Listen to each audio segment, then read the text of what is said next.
Para los que no me conocen, están de visita o tienen alguna semana visitando. Mi nombre es Emanuel Abreu. Todo el mundo aquí de cariño me conoce como DJ. Y para mí siempre es un privilegio y una bendición compartir la palabra de Dios con ustedes. Y este domingo tengo la gran encomienda de cerrar esta serie titulada El Camino de la Cruz, donde hemos analizado y visto a través de los ojos del investigador los acontecimientos que giran en torno a la resurrección de Jesús. Y yo quiero que ustedes me acompañen a darle un fuerte aplauso al equipazo que semana tras semana en esta serie más fuerte, a Janiel, Freddy, Emelyn, Pololo, Yarconi, los chicos de producción, todos los chicos que semana tras semana han puesto sus dones y sus talentos al servicio de la comunidad. Así que chicos, gracias, de verdad. Y historias como la del investigador son muy comunes, es muy fácil y para mí es muy fácil identificarme. Los que no me conocen, yo soy ingeniero en sistemas de profesión, así que yo soy una persona de mucho dato, hechos, números. Y algo por lo que doy muchas gracias al Señor es que en mi caminar con Él he tenido la oportunidad de en varias ocasiones cuestionar mi fe. Y si hay algo que yo quiero que se quede contigo en esta mañana, es el llamado a una fe crítica. Una fe que investigue, una fe que no se conforme con lo que Dios quiera. Una fe que haga su diligencia. ¿Y por qué es esto? Porque la fe no es algo que se obtiene al venir un domingo random al culto. La fe no es la luz tenue, no es el pianito de Wellman, no es el acento de Laura Sabrina en la adoración. La fe, según mi vieja confiable Reina Valera del 60 en Hebreos 11, es la certeza de lo que se espera y la convicción de lo que no se ve. ¿Y cuál es esa certeza que esperamos? La venida de Cristo, amén. Pero ¿qué es aquello que no podemos ver? Decía el investigador, no lo he visto con ojos físicos. No vimos a Jesús en la cruz, no vimos su resurrección, pero creemos que Él vive, amén. Y en la mañana de hoy yo quiero compartirles acerca de un relato similar, acerca de este señor. Este señor se llama Lee Patrick Strobel y él es un periodista con una maestría en leyes de la Universidad de Yale y es autor de este libro. Este libro se llama El Caso de Cristo y es parte de los materiales que sirvieron de inspiración para toda esta serie del investigador. Y en el libro él relata una historia muy interesante. Su esposa se convierte al cristianismo. Y yo veo este intercambio de la siguiente manera. Ella llega a su casa y dice, mi amor, he conocido a Cristo. Y Lee, me imagino, ateo, bien escéptico, dice, ok, qué bien, qué bueno, me alegro por ti. Y luego ella le dice, sí, yo quiero que tú sepas que van a venir cambios en este hogar, porque la palabra me dice que mi casa y yo serviremos a Jehová, aleluya. Y el tipo así todo como frustrado dice como, ok. Y un viernes, luego de una jornada de trabajo, los periodistas que duran mucho tiempo en investigaciones, llega Lee Strobel cansado a su casa y le dice, mi amor, ¿qué hay de cena? Y dice, bueno, mi amor, mira, prepárate tú algo porque yo tengo discipulado de matrimonios. Si quieres me puedes acompañar, si no, estaré orando por ti. Y se va. Y el tipo se queda como que, ajá, no, está bien, llamamos a Picapollo, ahí, pedido ya, nítido. Luego el domingo en la mañana se levanta, mi amor, ¿qué vamos a desayunar? Bueno, mi amor, yo voy al culto porque tengo que estar en galería a las 10:30. Si quieres, me acompañas. Si no, oraremos por ti. Y el tipo dijo, aquí hay un problema. Así que rápidamente, él llamó a mi hermano Caleb y le dijo, Caleb, ¿de casualidad tú tienes una lista por ahí? Y Caleb dijo, claro, comando. Y le pasó la lista de las cosas que no cogemos en el círculo. Y el primer ítem es que no cogemos esa. Y Lee dijo, yo soy investigador y sé de leyes. Yo voy a hacer un caso para desmitificar el mito de Jesús. Y el argumento era muy sencillo. Si yo puedo demostrar que la resurrección no es real, se acaba este cuento, mi hogar vuelve a la normalidad y yo vuelvo a tener mi comida calientica. Entonces, él tomó todo su conocimiento, todas sus habilidades legales e investigativas y empezó a hacer entrevistas a destacados académicos y expertos en historia, arqueología, teología y medicina a fin de encontrar la verdad.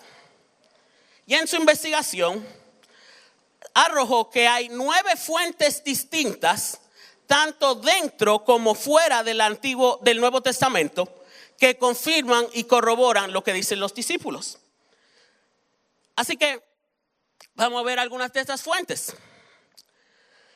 La primera fuente es lo que se conoce como la tradición oral.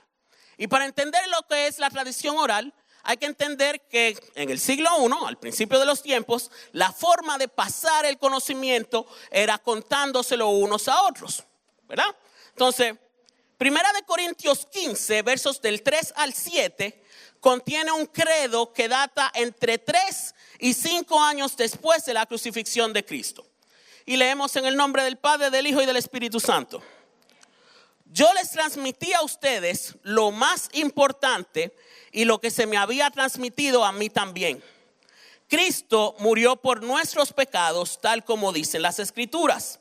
Fue enterrado y al tercer día fue levantado de los muertos, tal como dicen las Escrituras. Los vio Pedro y luego los vieron los 12. Más tarde lo vieron más de 500 de sus seguidores a la vez, la mayoría de los cuales todavía viven, aunque algunos ya han muerto. Luego lo vio Santiago y después lo vieron todos los apóstoles. Este texto es ampliamente aceptado por eruditos e incluso personas escépticas como una tradición temprana y confiable del relato bíblico. Pero continuando con la evidencia documental, tenemos que en segundo lugar está el testimonio de Saulo de Tarso, también conocido como Pablo. Y vamos a hablar un poco de Pablo más adelante. Pero Pablo afirmó personalmente haber conocido a Cristo resucitado.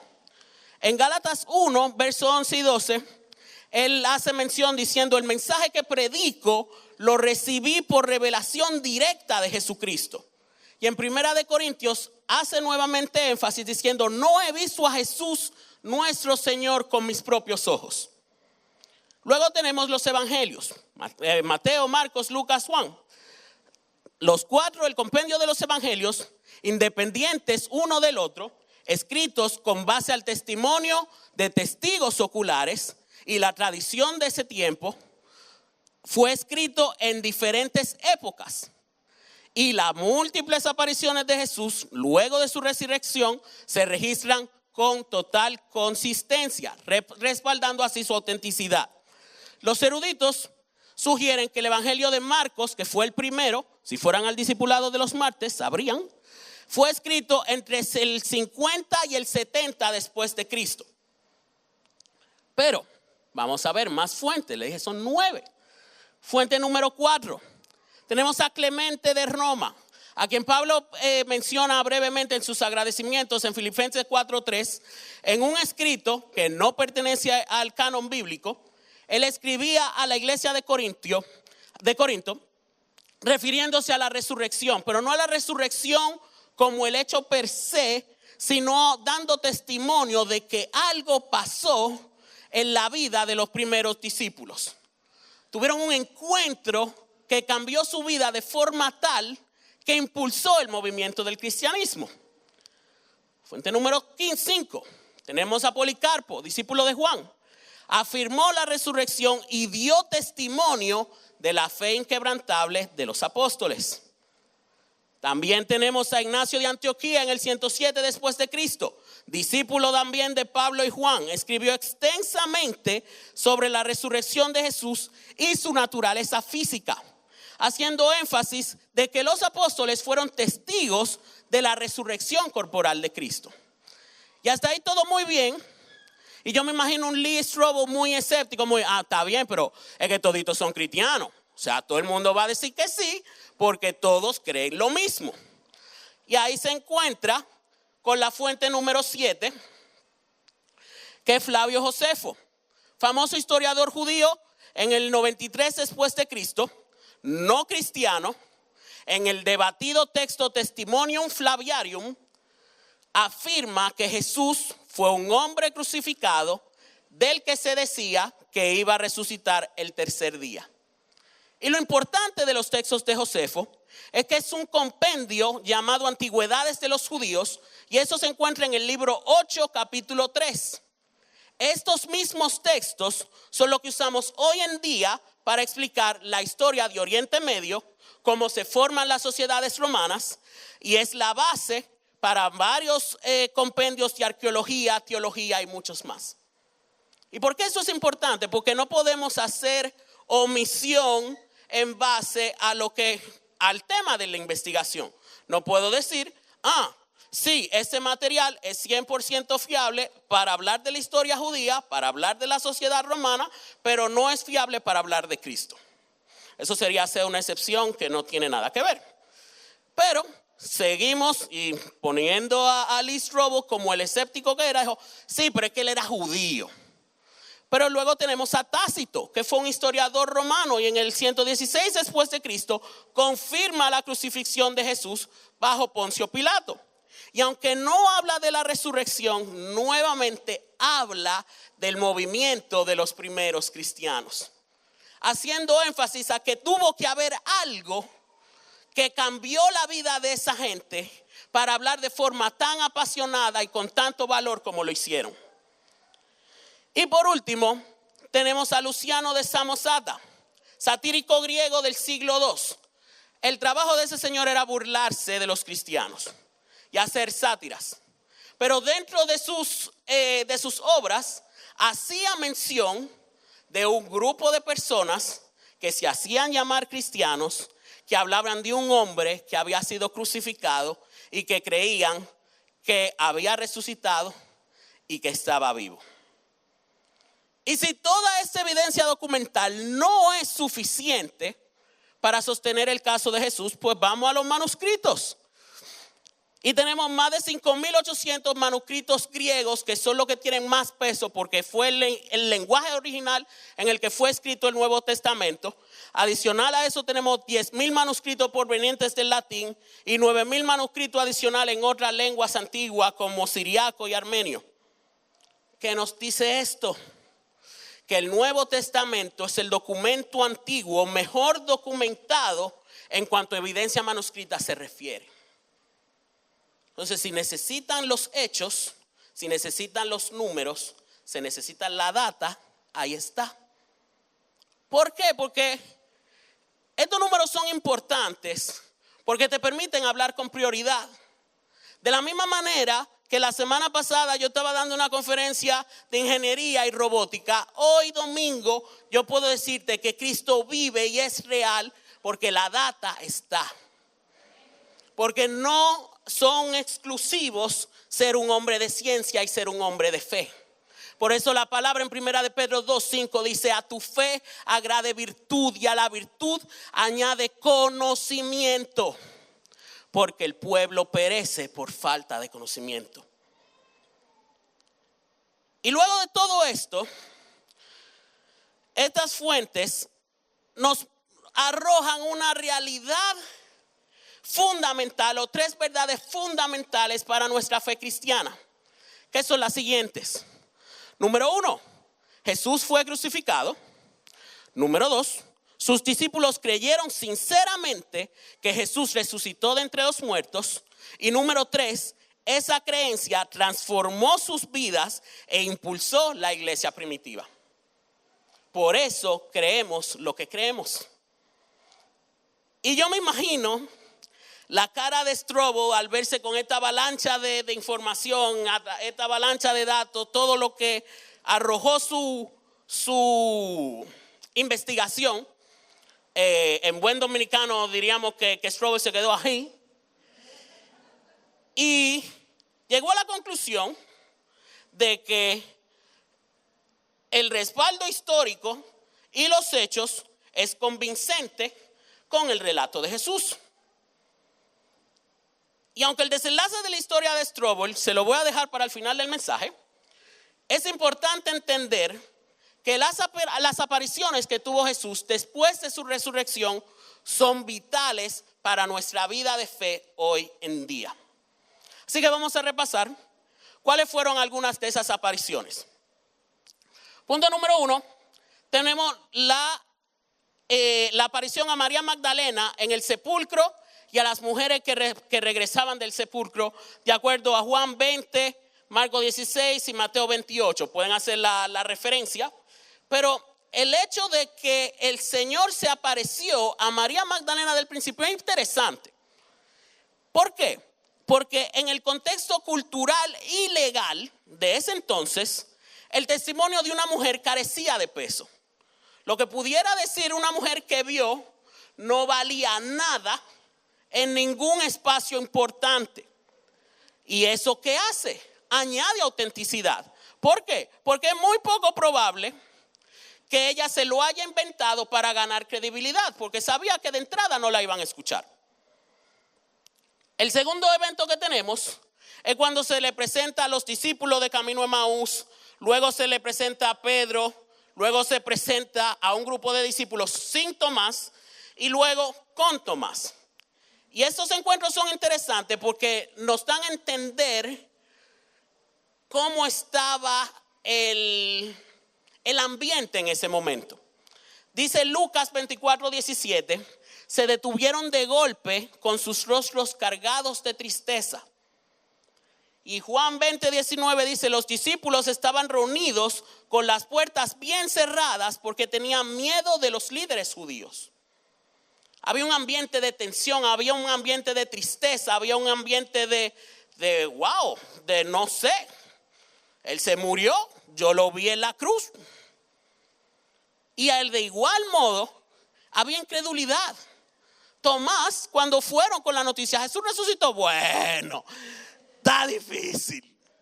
Yo como que tengo que examinarlo, yo tengo que verlo. ¿Por qué? Porque es natural, la incredulidad es normal. Y esa es una de las razones por la cual Jesús se apareció. Para hacer más, para darle fuerza al argumento de la resurrección. La aparición número 3, tenemos los 7 junto al mar de Galilea. Luego fue en un monte, luego a los 500 creyentes, pero cuando están con el mar de Galilea, esa me gusta mucho. Porque dice Juan 21:12, ahora acérquense y desayunen, dijo Jesús. E inmediatamente todos sabían que era el Señor. Desde que él llegó con los panes y los peces, ese es el mío. Ven, el de los panes, ese yo lo conozco. Pero no sé si van viendo un cambio en el mood o un cambio en la forma de los discípulos, porque haciendo el recuento, fueron 40 días que el Señor resucitado estuvo compartiendo con sus discípulos. Luego tenemos el cuarto acontecimiento, que fue Santiago, su hermano. Y la aparición a su hermano es muy interesante porque Juan 7:5 evidencia que Santiago inicialmente no creía en el ministerio de Jesús. O sea, como tú eres hijo de María, tú eres hijo de José, tú eres hermano mío, ¿qué Dios eres tú? Pero cuando él se aparece en Betania, en 1 Corintios 15:7, se evidencia un encuentro que cambió su vida. Y a partir de ahí, Santiago se convierte en uno de los pilares del movimiento de la iglesia primitiva. Entonces algo tuvo que pasar ahí. ¿Por qué? Porque si alguien podía reconocer a su hermano, era él. Dijo, hey, espérate, yo te vi en la cruz, yo te conozco. Y en el punto número 5 tenemos la ascensión. en el Monte de los Olivos. Todos conocen la historia, si no, las notas las tienen disponibles en YouVersion. Pero ahí se nos da la promesa del Espíritu Santo y la promesa de que éste nos va a acompañar todos los días y hasta el fin del mundo. Luego de la ascensión, tenemos una de las últimas apariciones, si no contamos Apocalipsis y todo eso, y es el encuentro de Jesús con Pablo. Y esta yo puedo considerarla como la conversión más dramática y uno de los testimonios históricos más contundentes por la historia de Saulo de Tarso. Pablo, de nombre judío Saulo de Tarso, ciudadano romano, educado en Jerusalén bajo el maestro Gamaliel, fariseo de pura cepa, no lo digo yo, Hechos 23:6 en Nueva Versión Internacional dice fariseo de pura cepa, miembro del Sanedrín, que era el Consejo Supremo de los Judíos, perseguidor y asesino de cristianos, dice el escritor de Hechos lo siguiente de él. Hechos 9:20 dice, y enseguida comenzó a predicar acerca de Jesús en las sinagogas diciendo, Él es verdaderamente el Hijo de Dios. Y esas apariciones concuerdan con lo que dice el escritor John Stott en su libro Cristianismo Básico, que plantea lo siguiente. Quizás la transformación de los discípulos de Jesús sea la mayor evidencia de la resurrección. Cuando Jesús murió, estaban desconsolados, confundidos y asustados. Pero al poco tiempo predicaban con valentía y con confianza. ¿Y por qué esto? ¿Por qué sucede todo esto? ¿Cuál fue el motivo de estas apariciones? Y le hice la tarea, se la resumo en 3 puntos muy sencillos. ¿Por qué Jesús se apareció? Número 1, para confirmar la realidad de su resurrección. Juan 20, 19 y 20 dice, mostró las manos y el costado a sus discípulos. Tomá, ve, mira, ponle la mano. Primera de Corintios 15, versos 13 y 8, Pablo enumera las apariciones como prueba de su resurrección. Punto número 2, para consolar y restaurar la esperanza. Cuando primero aparece, ¿qué hace? Consuela a María Magdalena. Pero más adelante, ¿qué hace? Con los discípulos de camino a Emaús, los conforta y les da un mensaje de esperanza. Y punto número 3, para comisionar a sus seguidores. Porque como decía Freddy en el video, la historia no termina ahí. La historia empieza ahí. Y en Juan 20, 21, 22, el Señor dice, como el Padre me envió, así también yo los envío. Y en Mateo 28, en el texto de la Gran Comisión dice, y tengan por seguro esto, que estoy con ustedes siempre hasta el fin de los tiempos. Entonces eso me da como evidencia que las apariciones no fueron casos aislados, no fue un mito, no fue algo que sucedió con alguien en lo privado, no fue una idea abstracta, sino que fue una experiencia comunitaria. Y eso se debe a que más que simples observadores, ellos se convirtieron en testigos de la resurrección. Y Hechos 1:8 dice lo siguiente, pero recibirán poder cuando el Espíritu Santo descienda sobre ustedes y serán mis testigos y le hablarán a la gente de mí en todas partes, en Jerusalén, por toda Judea, en Samaria y hasta los lugares más lejanos de la tierra. En este pasaje, el Señor le dice a sus discípulos que ellos serían sus testigos ante un mundo que no conoce a Dios y un mundo que por su naturaleza es antagónico a su carácter bueno y justo. Así que ahí yace nuestra tarea, la tarea primordial de la iglesia, ser testigos de la gloria de Dios. Ahora bien, tú me dirás, ok, DJ, ok, entiendo, veo los datos, pero no estoy claro. ¿Qué es un testigo? ¿Y en qué sentido es la iglesia o nosotros un testigo de Dios en el mundo? La palabra testigo proviene del latín testis, que significa el que da testimonio, el que atestigua. Y de acuerdo a la Real Academia de la Lengua Española, un testigo es toda persona que presencia o adquiere directo y verdadero conocimiento de algo. Por ejemplo, en un caso criminal, alguien que estuvo en la escena del crimen cuando fue cometido es llamado a testificar al estrado. Ese individuo tiene conocimiento de primera mano de lo que ocurrió y por eso puede actuar como testigo. O de alguna manera ha llegado alguna información relevante del caso.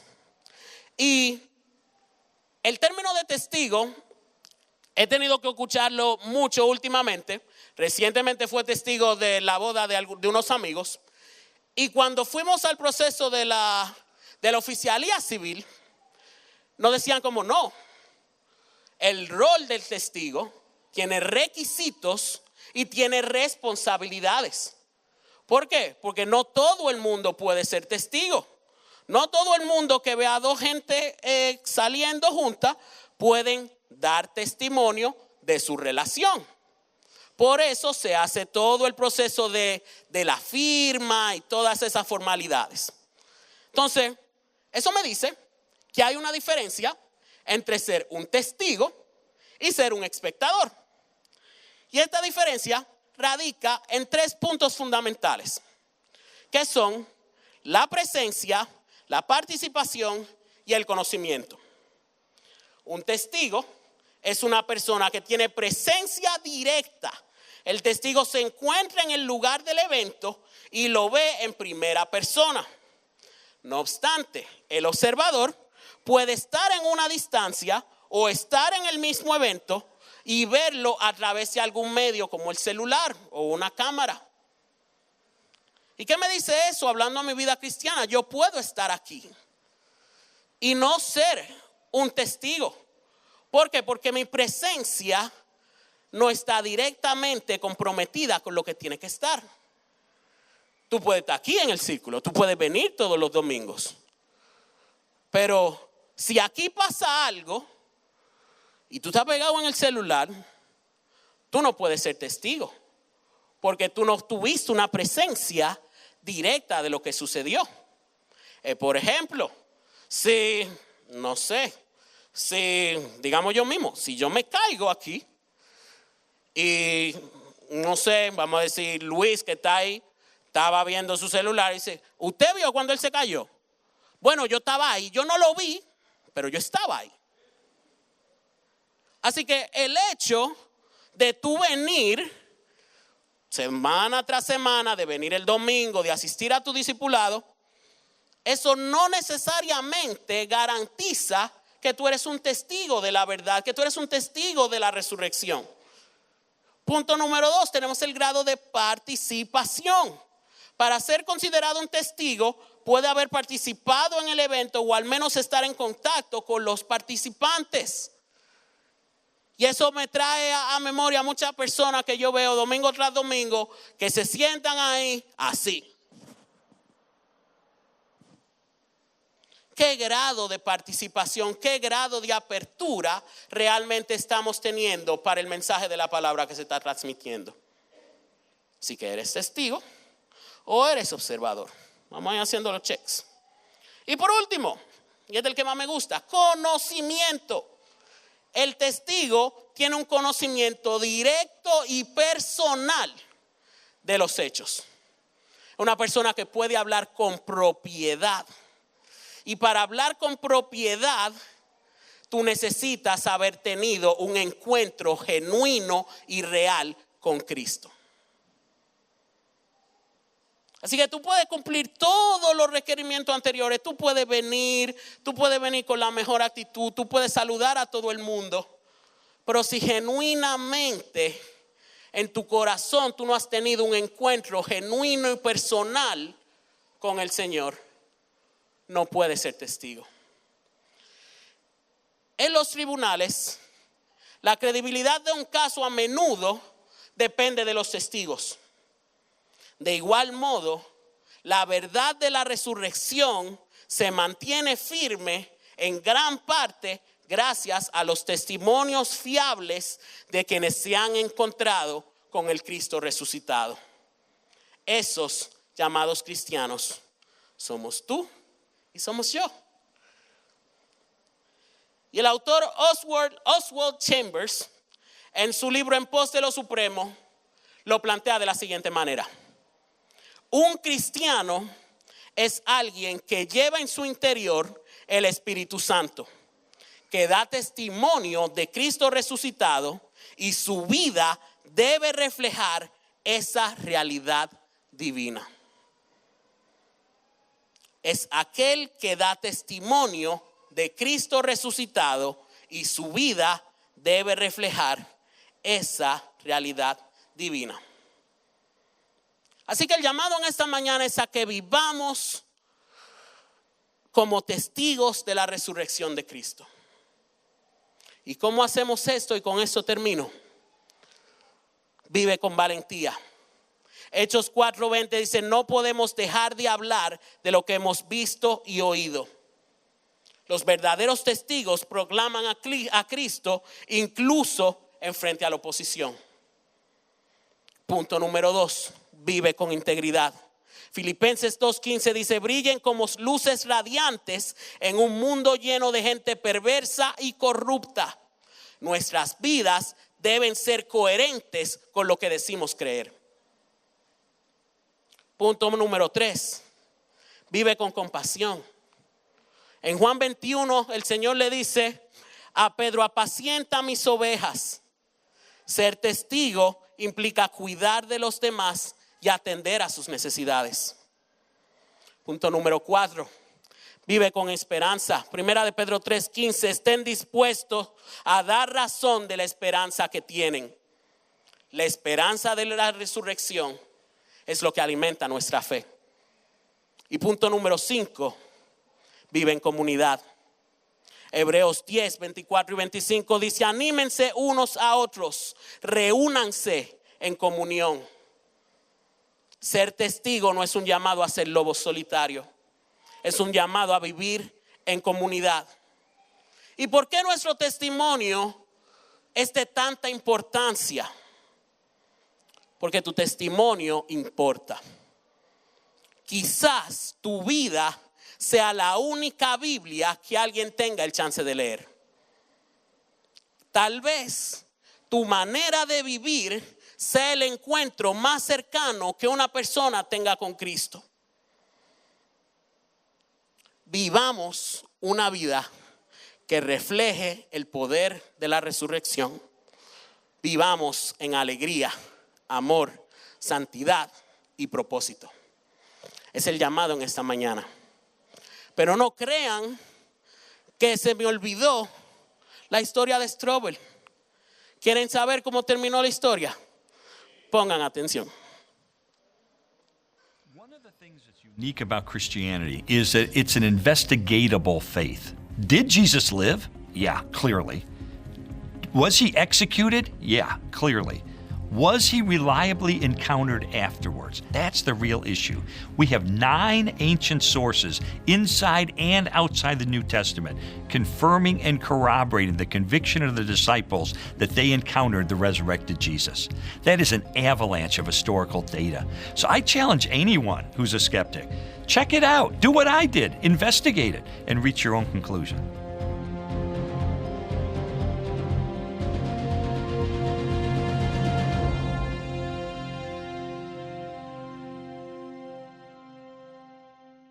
Vamos a ponernos de pie. ¿Qué le parece?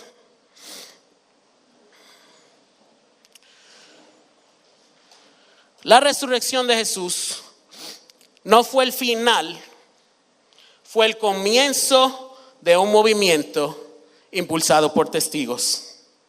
Y tú y yo somos parte de ese movimiento. Así que yo quiero hacer 2 oraciones en la mañana de hoy. Una, si eres observador, si eres visita, si tienes tiempo visitando, este es el chance, este es tu momento de encontrarte con aquel que resucitó. Ese es el momento oportuno para pasar de espectador a testigo. Así que si en la mañana de hoy tú quieres aceptar al Señor en tu corazón, cierra tus ojos conmigo y repite lo siguiente. Padre Santo, reconozco que soy pecador y reconozco que necesito encontrarme contigo. Escribe mi nombre en el libro de la vida y ayúdame a acercarme a ti. En el nombre de Jesús. Amén. Y es así de sencillo. Dice la palabra que si confesares con tu boca que Jesús es el Señor y en tu corazón creyeres que Dios le resucitó de entre los muertos, serás salvo. Así de sencillo, porque con el corazón se cree para justicia. Si repetiste esta oración, al final hay un grupo de personas con un gafete de servicio. Acércate a ellos. Dile, oye, yo quiero conocer. Yo quiero tener un encuentro real. Yo quiero ser un testigo de la fe que ustedes profesan. Y ahora viene el compromiso de nosotros los testigos. Nosotros tenemos una gran encomienda. La serie pasada hablamos que somos llamados a ser luz y sal en medio de un mundo corrompido. Y yo creo que muchos de nosotros se nos ha olvidado parte de lo que significa ser testigo. Así que ahí donde tú estás, ponte a cuenta con el Señor y dile, Señor, reconozco que como testigo he perdido el norte. Reconozco que no he sido un buen testigo tuyo. Reconozco que mi testimonio ahora mismo no es el más fiable. Así que te pido, Señor Padre Santo, que tú pongas en mí el querer como el hacer por tu buena voluntad. Que tú endereces mi caminar y tú me permitas ser un testigo tuyo. Padre, reconocemos, Señor, que fuera de ti, fuera de tu muerte y resurrección, no somos nada. Gracias porque tú nos atraes con brazos de amor y tú nos llamas a ser tus testigos. Gracias por tu palabra. Gracias por tu amor. Este es tu tiempo con Dios.